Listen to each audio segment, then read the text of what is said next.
One day, while he was praying, following this victory, Muhammad received another revelation that would give him and his followers a more distinct identity. The revelation instructed him to change the direction in which Muslims pray, known as the Qibla. Now, originally, Muhammad and his followers, just like the Jews and the Christians at that time, prayed towards Jerusalem. So that Qibla in this mosque here faces north towards Jerusalem.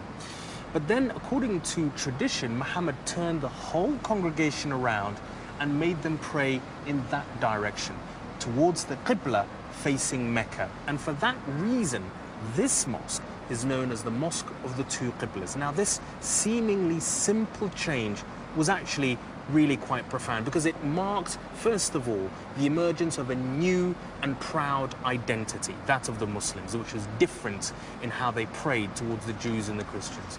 And it also means to this day that Muslims, wherever they are in the world, 5 times a day, all pray in the same direction, towards Mecca.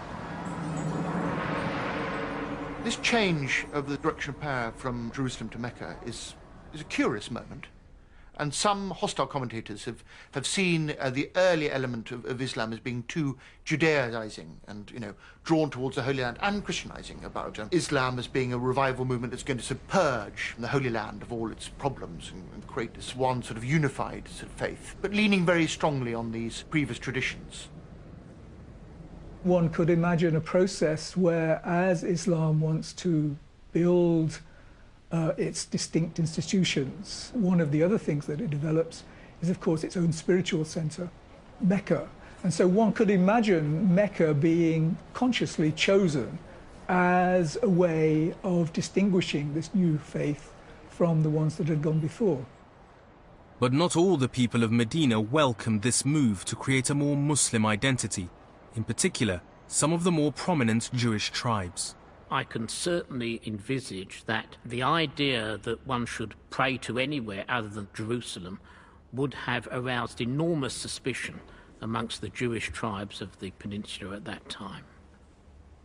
The members of the Jewish tribes saw the new direction of prayer as an act of defiance, symbolic of their deteriorating relationship with Muhammad. There is, as it were, a religious aspect to it and an economic aspect that made relationships between the two very difficult. The Jewish tribes were unable to accept Muhammad as the apostle of God because that went against their scripture and their tradition and so on. So there's a fundamental problem there. But the other thing was just control of trade and resources. There's a lot of struggle for the control of the economy, if you like, the silver market and metalwork and things like that. The newly arrived followers of Muhammad from Mecca were keen to dominate the local economy. The more powerful and successful Muhammad became, the more his relations with the Jewish tribes worsened. He expected their support in his conflict with Mecca, but they had lucrative commercial ties with the Quraysh in Mecca, which they were not about to give up. And so, according to Muslim tradition, the Jewish tribes began to have secret meetings with Muhammad's enemies. Some of the pagan tribes that had converted to Islam also started to resent Muhammad's success, and they too began to turn against him. Muhammad now faced a dual threat from both inside and outside his own ranks. It wasn't long after the Battle of Badr that Muhammad began to encounter his first serious problems with the Jewish tribes from Medina. He learned of a series of secret meetings between the Jewish tribes and his Quraysh enemies from Mecca. Muhammad's fear was that if the Quraysh attacked, the Jewish tribes may well swap sides wholesale and help to crush him. And thus he felt he had to act. He surrounded one of the villages of the Jewish tribe south of Medina, and after a 2-week siege, they surrendered and then they were banished en masse from Medina.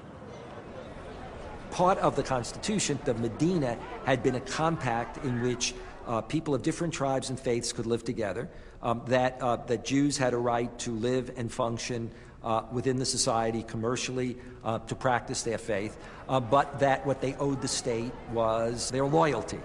And what happens at a certain point is that the Jews, not all of the Jews, but particular groups of Jews, are seen as, in effect, committing treason, as aligning themselves and making vulnerable the Medinan community, aligning themselves with the enemy. The exact nature of the relationship between Muhammad and the Jewish tribes is another controversial aspect of his life.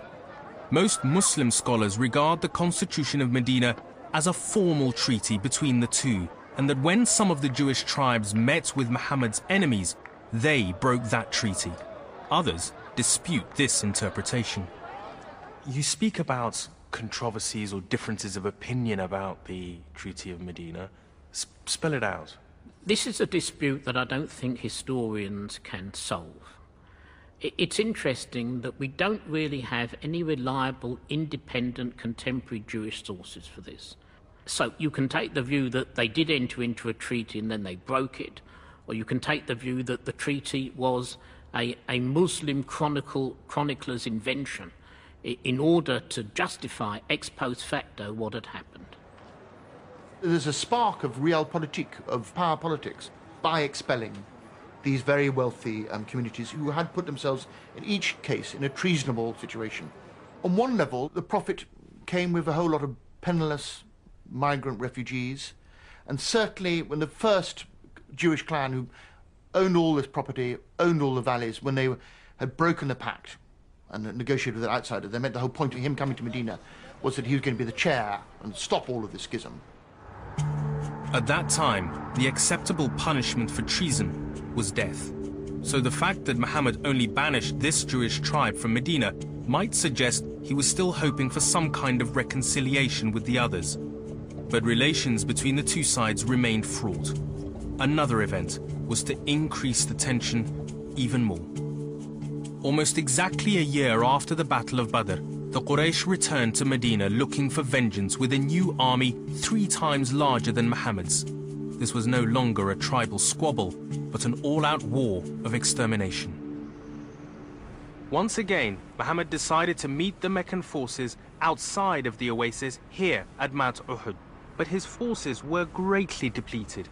For one thing, the Jewish tribes decided not to fight because it was the Sabbath. And one of Muhammad's commanders deserted him, taking 300 soldiers with him.